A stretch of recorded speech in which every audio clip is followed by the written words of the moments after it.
The Queen v. Daniel Nolan and Sophie Nash. Sentencing remarks of Mr. Justice Spencer Preston Crown Court. Daniel Nolan and Sophie Nash, I have to sentence both of you for causing or allowing the death of your baby daughter, Ava, in August 2017 when she was only 8 days old, counts 5 and 6, and for causing or allowing her to suffer earlier serious injuries in her short life, brain damage and a fractured femur, counts 1 to 4. I also have to sentence both of you for an offense of child cruelty by willfully neglecting Ava in failing repeatedly to allow midwives into the house to see her, and a health visitor, count 7. You were convicted by the jury of these offenses after a 6-week trial, in which each of you sought to blame the other for causing Ava's injuries and ultimately her death. The prosecution made it clear from the outset that they could not say which of you was responsible for causing her injuries. For that reason, neither of you was charged with murder or manslaughter. Instead, you were each charged with causing or allowing her death and her earlier injuries. Parliament introduced this new offence in the Domestic Violence, Crime and Victims Act 2004 precisely to cover the situation in this case, and the jury were directed that they could convict you of these offences if they were sure either that you caused Ava's death and injuries or that you allowed Ava's death and injuries to be caused, even if they could not be sure which way round it was. In those circumstances, as guidance from the Court of Appeal makes clear, it is not permissible for me to second-guess the basis of the jury's verdicts when they have convicted both of you. That would undermine the very purpose of this unusual but very necessary statutory offence. The maximum sentence for causing or allowing a child's death is 14 years imprisonment. The maximum sentence for causing or allowing a child to suffer serious physical harm is 10 years imprisonment. Ava was born on the 8th of August 2017. She was your second child. She came home from hospital on Friday the 11th of August. I am quite sure on all the evidence that you were told before Ava left hospital that the midwife would be calling to see Ava at your home the next day, Saturday. On that Saturday, and again on Sunday and Monday, midwives called and knocked on your door in vain. They left calling cards and voicemail messages for you which went unanswered. Only when you were threatened with the intervention of the police did you allow a midwife into the house on the Tuesday, the 15th of August. From Sunday morning onwards until the night of Wednesday the 16th of August when the fatal brain damage was inflicted, the two of you were alone in the house with Ava. When the midwife called on the Tuesday morning and examined Ava, to all appearances she seemed fit and healthy. However, on the expert medical evidence she may well already have suffered by then her non-fatal brain damage and her fractured femur. The brain damage must have been caused by some form of violent shaking, with the unsupported head of this tiny baby moving rapidly to and fro.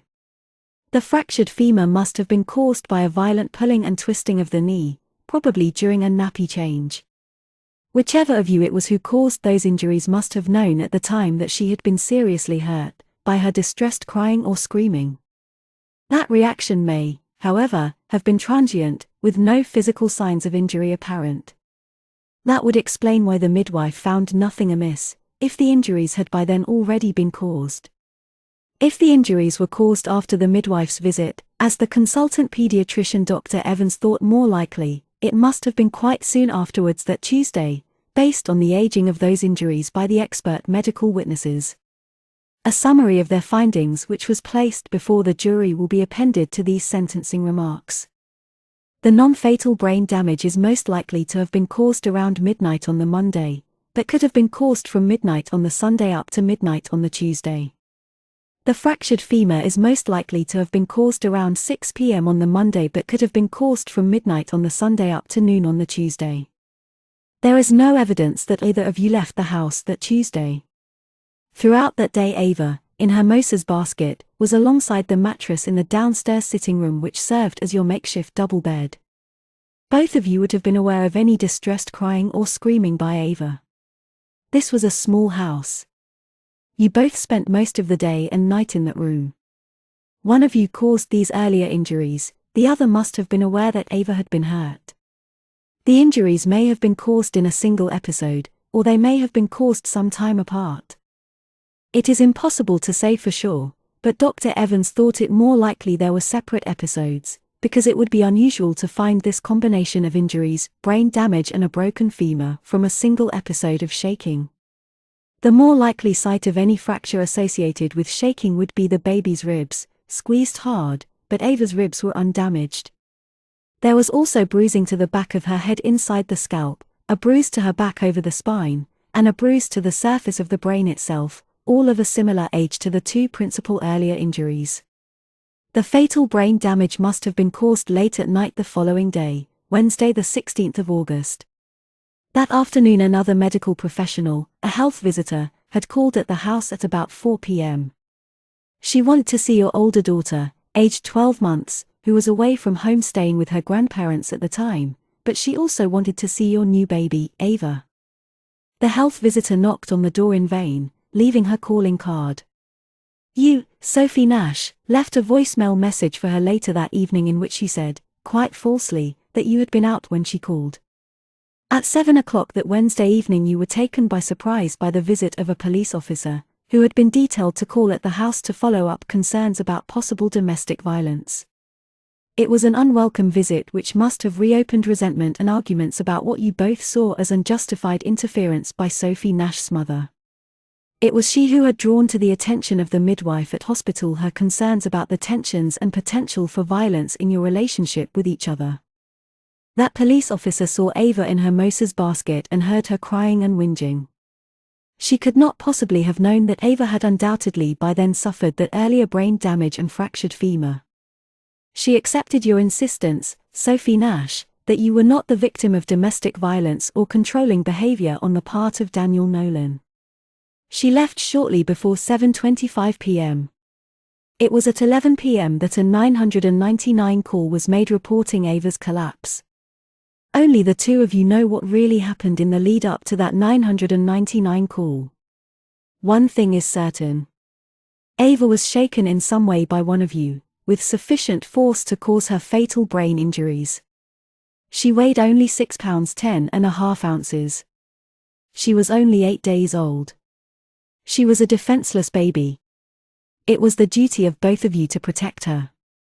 Instead, she paid the ultimate price for that appalling breach of your duty as parents. She had only been in your sole care for a period of 4 days. In those 4 days you were responsible, between you, for allowing her to suffer brain damage by shaking, a fractured leg, and finally fatal brain damage by further shaking. All this took place against the background of a toxic volatile relationship between the two of you, which regularly erupted into violence. Selfishly, you were far more concerned with the day-to-day state of your relationship with each other than you were with the welfare and safety of your children. Each of you gave evidence for 3 days or more during the trial. The jury had an excellent opportunity to assess your personalities, as I did. Much of the trial was taken up with a minute examination of the volatile state of your relationship over the 21 months before Ava's death, quite literally blow by blow, as you each sought to portray the other as the more likely perpetrator of Ava's injuries. Yet even though each of you ran a cutthroat defense, asserting that the other must have been responsible for Ava's injuries and death, you stayed living together right up to the close of the prosecution case 3 weeks into the trial. Only when I imposed a bail condition that you should have no contact with each other did you finally separate. You had been planning to get married on the 6th anniversary of your first love-struck meeting.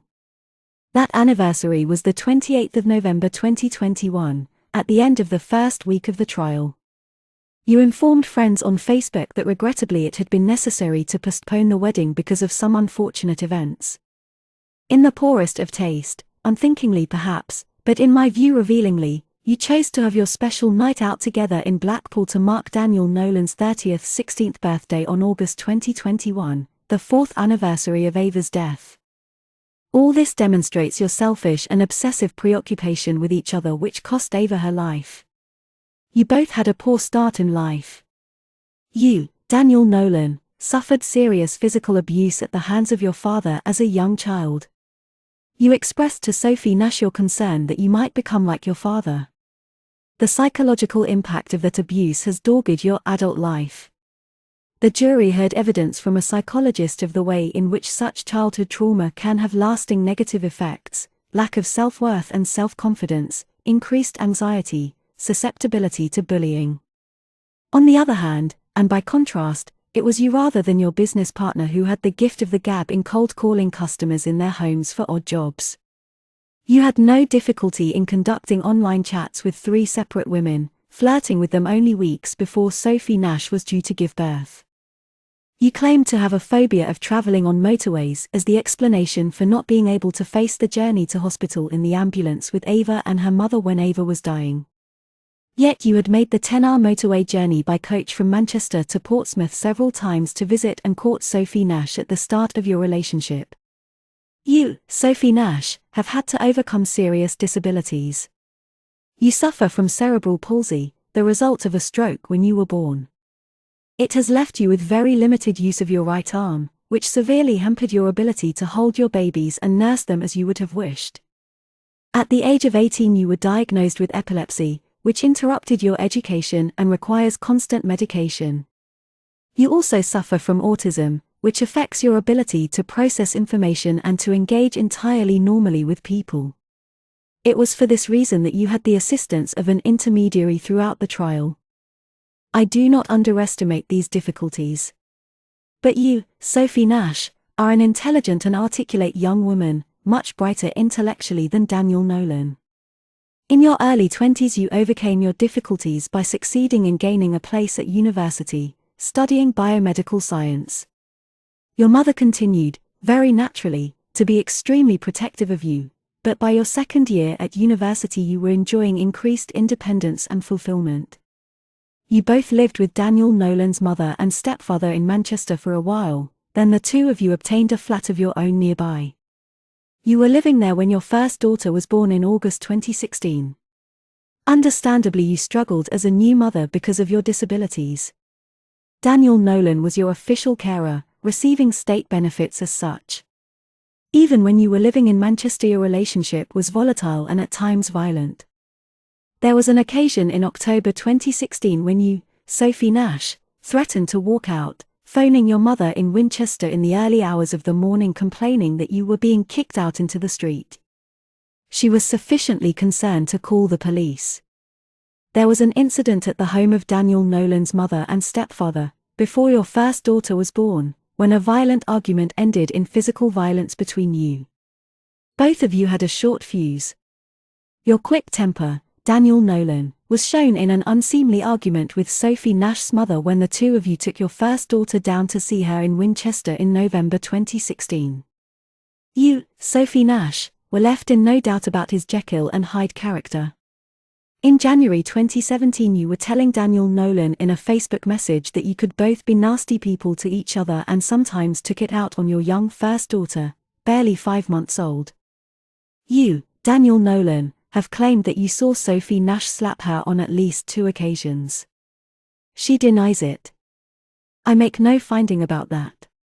In March 2017, and now expecting a new baby, you decided to move to Nelson in Lancashire, far away from the support that Daniel Nolan's family had been able to provide in Manchester. It was a calamitous decision for both of you, for your first daughter, and ultimately for Ava when she was born. Your relationship soon deteriorated sharply, with ever-increasing violent arguments. As early as the 4th of April 2017 you, Sophie Nash, were texting your oldest friend in Winchester that you had got Daniel mad and he had put his hands around your neck. Your friend sent the text on to your mother who called the police, unable to do anything else herself to help you from the other end of the country. That was a snapshot of your day-to-day relationship with Daniel Nolan. So was an occasion 24th of May 2017, when you were arguing so loudly inside the house that concerned neighbors, hearing it from the street, knocked on the door to check that you, Sophie Nash, were unhurt. You both pretended that all was well. Significantly this was taking place in the presence of your first daughter, then aged 9 months. In Facebook messages you both acknowledged to each other that this was no way to carry on with a young child in the house. You, Sophie Nash, said that the fights and fallouts were unbearable and you brought out the worst in each other. All we do is wind each other up and upset one another. You said that you were destroying each other. You, Daniel Nolan, expressed concern that she was making me like my real dad, the father who abused you as a child and beat up your mother. You talked about splitting up, and you, Daniel Nolan, left home for 2 nights in June 2017, but in reality it was no more than a gesture looking for sympathy.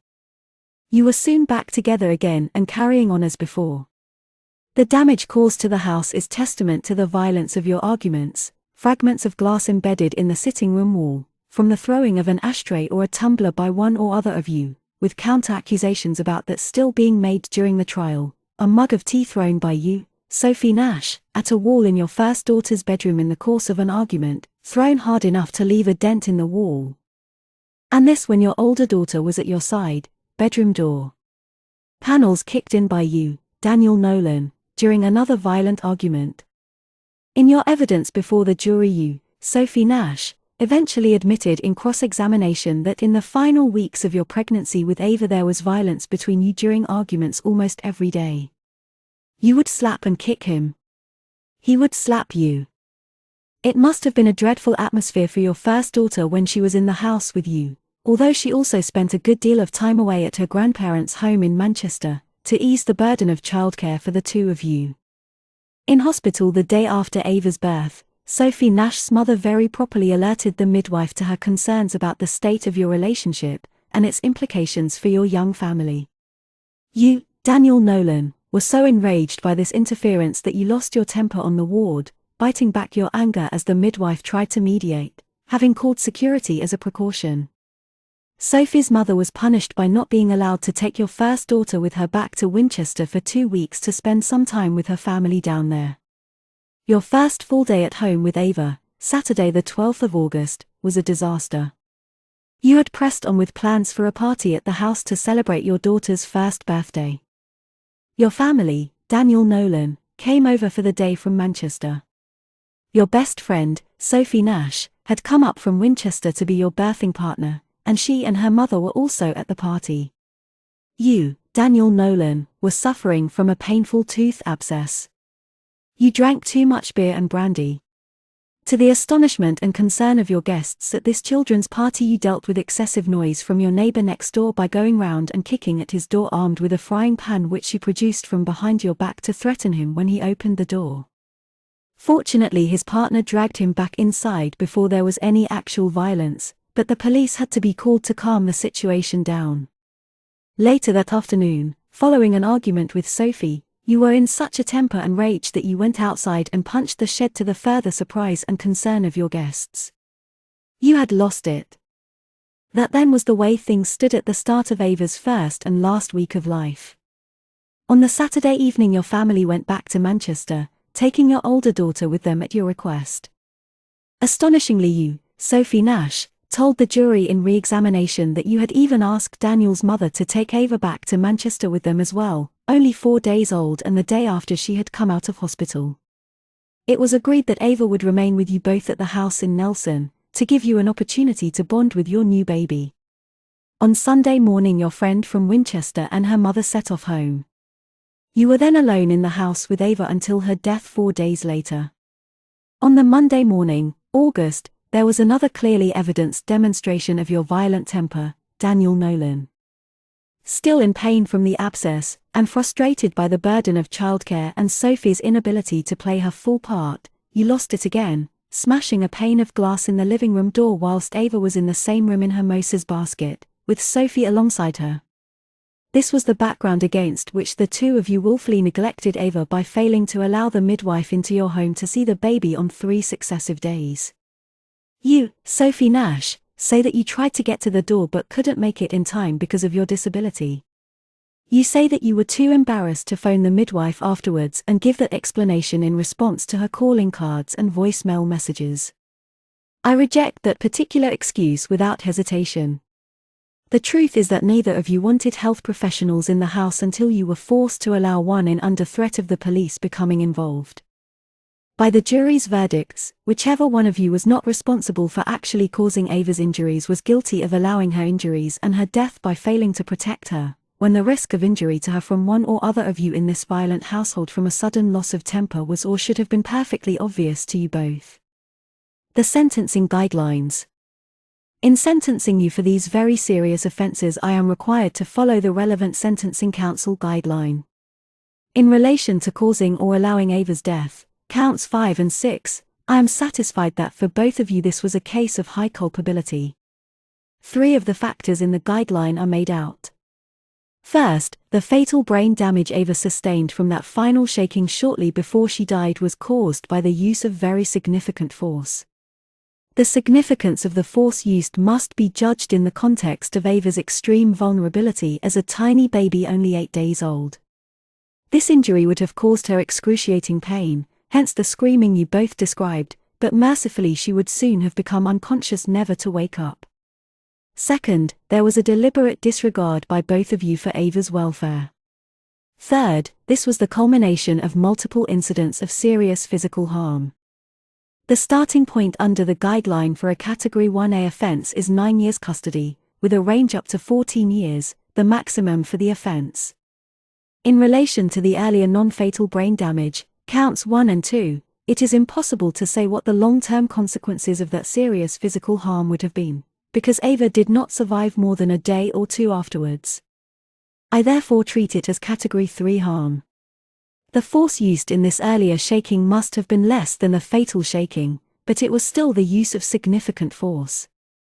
This was therefore a Category 3B offense under the guideline, with a starting point of 18 months custody. In relation to the fracture of the femur, counts 3 and 4, again this was Category 3 harm, but in my judgment, in the light of the expert medical evidence, there must have been the use of very significant force in the context of a tiny baby aged only 8 days. This was a metaphyseal fracture at the lower end of the femur, just above the knee, where the growing bone joins the cartilage. The fracture experts gave evidence that the sort of force reported in the medical literature as required to cause such a fracture of the ankle would be the very considerable force used by a physiotherapist trying to force a child's club foot into proper alignment. This was therefore a Category 3A offense under the guideline with a starting point of 3 years custody. Under the separate guideline for child cruelty, this was a Category 3B offense. The seriousness of the offense lies in the repeated failure or refusal to allow health professionals into the house. By the jury's verdict, that was willful neglect in a manner likely to cause Ava unnecessary suffering or injury to health. There was medium culpability because there were multiple incidents of such failure or refusal and neglect. The starting point under the guideline for a Category 3B offense is a high-level community order with a range up to 12 months custody. In my judgment, this was a particularly serious offense of its kind because that repeated neglect was closely followed by serious injuries to Ava and ultimately her death. I cannot be sure on the evidence that the earlier brain damage and the fractured femur were not caused on the same occasion. However, in principle those offenses and the offense of willful neglect merit consecutive sentences.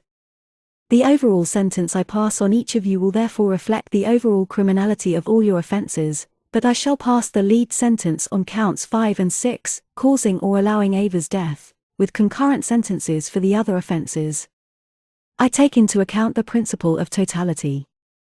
In my judgment, there are no specific aggravating factors under the guidelines which have not been reflected in assessing where, under the guideline, each of the offenses falls.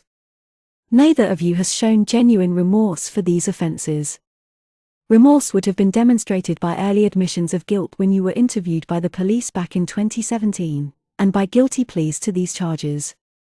The thorough investigation of the case, and the need to obtain reports from a large number of experts has contributed to the regrettable delay, but that affords neither of you any significant mitigation.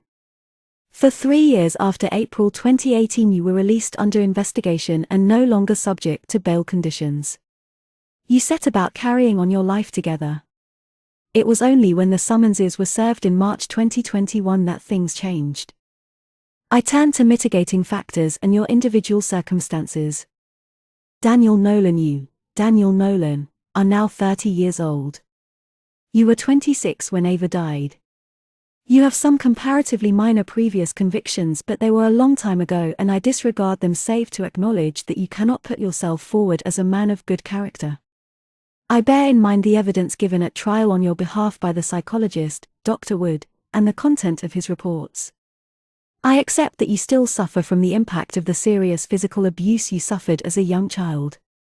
Dr. Wood spoke of your emotional vulnerability, anxiety, lack of self-worth and suggestibility, and of your compliant personality. That has to be balanced against the impression I formed of you during the trial, and the way in which you conducted yourself when you and Sophie Nash were finally served with the summonses for these offences in March 2021. I am quite satisfied that 2 days later, when she was very drunk, you deliberately set out to trap her into saying incriminating things about Ava's death. You do not lack guile. In my judgment, your psychological difficulties do not significantly reduce your culpability for any of these offences. You were well aware of the deterioration in your relationship with Sophie Nash, and of your increasing loss of temper and tendency to violence which put Ava at risk. You were equally aware of her capacity for violent outbursts. You were her carer and claiming a carer's allowance. Nor is there any significant mitigation in the circumstances of your relationship with Sophie Nash. You were as bad as each other. You each gave as good as you got. The conditions in Nelson were extremely poor, but you did little if anything to improve them, and despite the distance from Manchester, your mother and stepfather were still providing a great deal of support for your first daughter, relieving the pressure on you. I accept that your time in prison is likely to be particularly difficult in view of your psychological issues, and I bear that in mind. Taking into account all the aggravating and mitigating factors in your case, and all the submissions made on your behalf, your total sentence is 10 years imprisonment. That reflects the criminality of all your offences, and that is the sentence I pass on count 5, causing or allowing Ava's death. On count 1, causing or allowing the earlier brain damage, there will be a concurrent sentence of 18 months imprisonment. On count 3, causing or allowing the fractured femur, there will be a concurrent sentence of 3 years imprisonment. On count 7, child cruelty by willful neglect, there will be a concurrent sentence of 12 months imprisonment. Stand up, please. Daniel Nolan, for these serious offences I sentence you to a total of 10 years imprisonment, made up as I have just indicated. Under current statutory provisions you will serve half that sentence in prison. When you are released you will remain on licence for the remainder of the sentence. If you breach the terms of your licence or commit any further offence you can expect to be returned to prison to serve the remainder of your sentence. I direct that copies of Dr. Wood's reports must be provided to the prison authorities as soon as possible, and I rely upon your legal team to facilitate that. You may go down. Sophie Nash. Sophie Nash, you are now 31 years old. You were 27 when Ava died. You have no previous convictions. I bear firmly in mind your 3 separate disabilities, your cerebral palsy, your epilepsy and your autism. The combination of these disabilities made life much more difficult for you as a mother of young babies. I have considered the Sentencing Council guideline in relation to sentencing offenders with mental disorders. In my judgment, your disabilities do not significantly reduce your culpability for these offences. As I have already said in sentencing Daniel Nolan, you and he were as bad as each other. You gave as good as you got. You were well aware of the serious deterioration in your relationship as the violent arguments got worse. You knew the risk this was likely to cause to your children. I bear in mind that your time in prison is likely to be more difficult because of your disabilities. I bear in mind that having been led to believe that you could never have children, you have now lost both of them, one dead, the other given up for adoption. For you that must be particularly hard to bear. It is unlikely that you will ever be permitted to care for a child of your own again. That consequence of these offences will endure long after your release from prison. Taking into account all the aggravating and mitigating factors in your case, and all the submissions made on your behalf, your total sentence is 8 years imprisonment. That reflects the criminality of all your offences, and that is the sentence I pass on count 6, causing or allowing Ava's death. On count 2, causing or allowing the earlier brain damage, there will be a concurrent sentence of 18 months imprisonment. On count 4, causing or allowing the fractured femur, there will be concurrent sentence of 3 years imprisonment. On count 7, child cruelty by willful neglect, there will be a concurrent sentence of 12 months imprisonment. You need not stand up. Sophie Nash, I sentence you to a total of 8 years imprisonment, made up as I have just indicated. Under current statutory provisions you will serve half that sentence in prison. When you are released, you will remain on license for the remainder of the sentence. If you breach the terms of your license or commit any further offense, you can expect to be returned to prison to serve the remainder of your sentence. You may go down.